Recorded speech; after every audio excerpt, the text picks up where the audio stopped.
Welcome back, my viewers and subscribers, to another WHADAT News Sports and Entertainment update on this beautiful Sunday.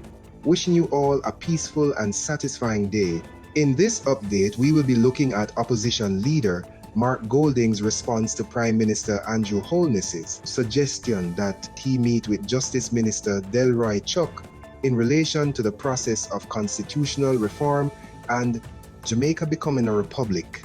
Please remember to like, subscribe and share so we can reach as many persons as possible and that you can be notified of future updates. Now, in recent days, opposition leader Mark Golding has pushed back publicly against Prime Minister Dr. Andrew Holness's proposal that Golding meet with the Justice Minister Delroy Chuck on constitutional reform, insisting instead that Golding and Holness meet directly to lead the process. The idea of Jamaica becoming a republic, which means removing the British monarch as head of state, has been in public discussion for years. Both major parties have expressed support for this in principle. However, the timing, sequencing, and components of reform, such as replacing the Privy Council, rethinking judiciary structure, redefining rights, remain contested. Holness has said that reform is a priority, but has proposed that change be guided through parliamentary means, potentially including a referendum. In his letter to the Prime Minister, Golding reaffirmed his heartfelt desire to complete Jamaica's unfinished circle of independence, removing the British monarch as head of state, ending appeals to the Privy Council, and replacing the colonial ordering council that still anchors our constitution. Holness, in his swearing-in ceremony remarks, appeared to extend a hand of cooperation.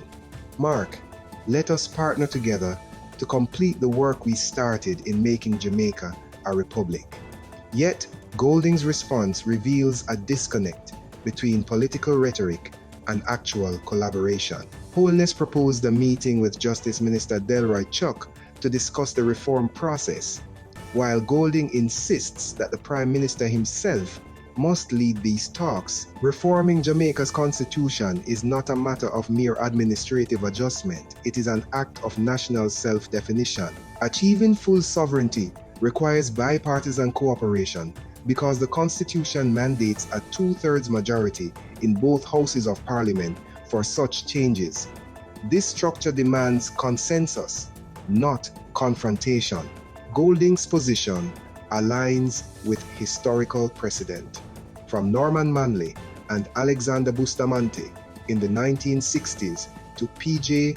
Patterson and Edward Seaga in the 1990s, Jamaica's most significant constitutional milestones were achieved through dialogue between political rivals. The Prime Minister's decision to delegate discussions to the Minister of Justice might seem practical, as this is where the work will take place, but it also risks being perceived as dismissive, and perception matters. Constitutional reform cannot be treated like routine legislation. It must be a national project led by the country's two principal leaders.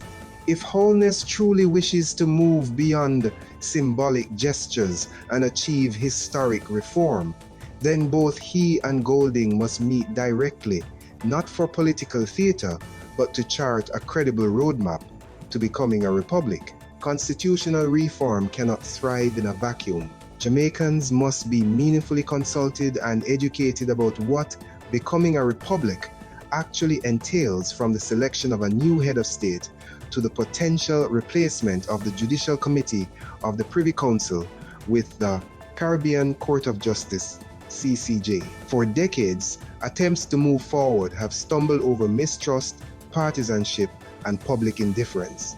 Transparency, therefore, is not optional, it is essential. This is a call to leadership.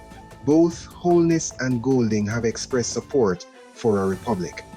What Jamaica needs now is not another committee or consultation that fizzles out, but genuine political leadership and unity of purpose. Public opinion suggests that past reform efforts struggled because of lack of trust, partisan disagreement, and complexity, meaning that this is a high-stakes negotiation if it is to succeed this time around. The opposition leader is right to insist that the path to becoming a republic must begin at the top with an honest, face-to-face dialogue between the Prime Minister and the leader of the opposition. Only then can we transform constitutional reform from an elusive dream into a shared national reality. That's it for this update. Please remember to like, subscribe, and share, and let me know what you think in the comments. This is WHADAT Updates. Stay safe until the next one.